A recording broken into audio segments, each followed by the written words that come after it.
Today on trial we have modern day schooling, turning millions of people into robots. Do you find that fun? Do you realize how many kids relate to that fish swimming upstream in class, never finding their gifts, thinking they are stupid, believing they are useless? I call school to the stand and accuse him of killing creativity, individuality, and being intellectually abusive. So, Your Honor, this concludes my opening statement, and if I may present the evidence of my case, I will prove it. Proceed. Exhibit A. Here's a modern day phone. Recognize it? Here's a phone from 150 years ago. Big difference, right? Stay with me. Here's a car from today. And here's a car from 150 years ago.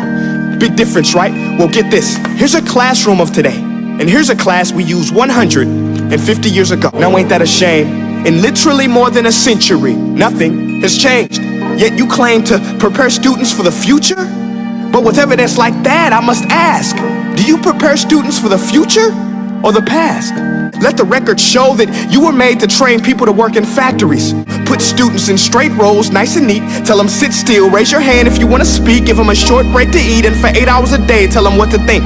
Oh, and make them compete to get an A. A letter which determines product quality.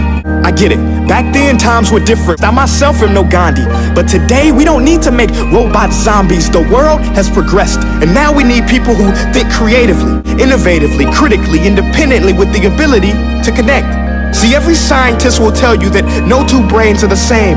So please explain why you treat students like cookie cutter frames or snapback hats, giving them this one-size-fits. Watch your language. Sorry, Your Honor, but if a doctor prescribed the exact same medicine to all of his patients, the results will be tragic. So many people would get sick. When it comes to school, this is exactly what happens. Where one teacher stands in front of 20 kids, each one having different strengths, different needs, different gifts, different dreams, and you teach the same thing the same way? Ladies and gentlemen, this may be one of the worst criminal offenses ever.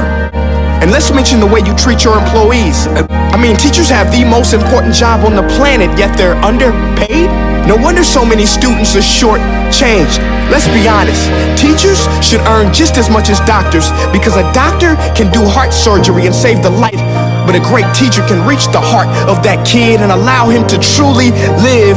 See, teachers are heroes that often get blamed, but they're not the problem. They work in a system without many options or rights, are created by policymakers, most of which have never taught a day in their life. Just obsessed with standardized tests. They think bubbling in a multiple choice question will determine success. That's outlandish. In fact, these tests are too crude to be used and should be abandoned, but don't take my word for it. Take Frederick J. Kelly, the man who invented standardized testing, who said, and I quote, "These tests are too crude to be used and should be abandoned. If we continue down this road, the results will be lethal." I don't have much faith in school, but I do have faith in people. And if we can customize healthcare, cars, and Facebook pages, then it is our duty to do the same for education. Listen, unless we're working to bring the spirit out of each and every student, that should be our task. No more Common Core. Instead, let's reach the core of every heart in every class. Sure, math is important, but no more than art or dance. Let's give every gift an equal chance. I know this sounds like a dream, but let's get moving. Because while students may be 20% of our population, they are 100% of our future. This is a world in which I believe, a world where fish are no longer forced to climb trees.